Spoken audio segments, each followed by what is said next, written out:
Hello everybody, this is Philip calling from Switzerland. Hi, how are you? Hi. How are you doing? Very good, thank you. What about yourself?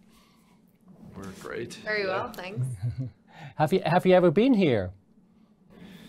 In Switzerland? Yes, Yep. many times. Yeah, Okay. Good. I shattered my shoulder in Switzerland skiing in Verbier. Ended up getting helicoptered off the mountain and got my shoulder popped back into place in Switzerland. Oh. So that was I was there. Oh, sounds terrible, but all good now. Yeah, all good now. Like, Okay. So today we're talking about your wonderful new movie Belfast. It's a movie about a family trying to escape the riots and economic troubles in the 60s. You're both born in Ireland, but many years after the events in the movie. How does the film affect you? Do you see Ireland through different eyes now? I know I wouldn't say that I see it through different eyes. I mean, I think, you know, I didn't grow up in Belfast. I grew up on the border, just south of the border. Obviously, the conflict was already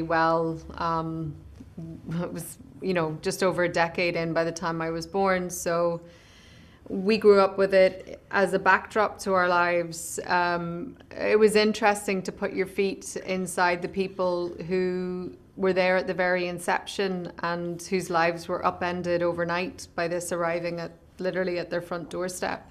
And I think in that sense, it amplified, I guess, the tragedy of it for me.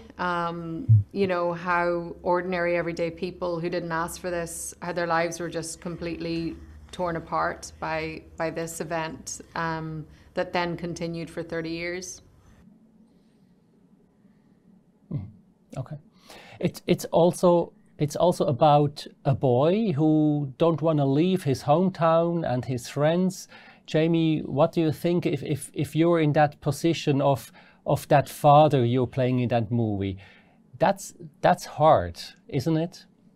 Yeah, it's a very difficult choice, and you know, there's a lot of families who are in the same position who were faced with that choice. Many of them didn't have the luxury of what Pa had with his work, where he was already working in England. There was already like a sort of solid foundation of the idea of going there, knowing that he would have a job, that they'd be housed, that they'd be taken care of. For many people, they didn't have that choice, and economically didn't have the means to leave Belfast and stuck it out, and, you know, sat there and dealt with that, and had to live in a country and part of the world where the conflict went on for 30 years around them, you know.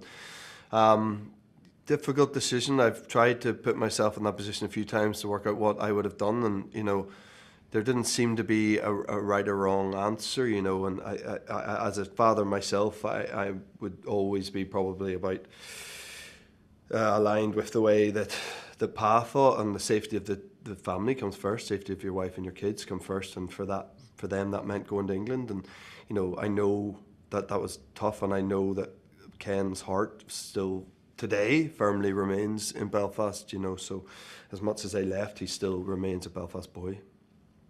Okay. What do you think Kenneth Branagh wants to convey with the film? What is his message, his goal? Well, I think one of the most important messages that we get is sort of a plea for kindness and tolerance. That's sort of at the heart of that film. I don't know if that was Ken's primary intention, but I think it's something that we can take from that film that's incredibly important to hear at this point in the world. I agree completely. So unfortunately, my time is up. Thank you so much talking to us. Congratulations again, and I hope I see you soon for another movie. Thank you so much.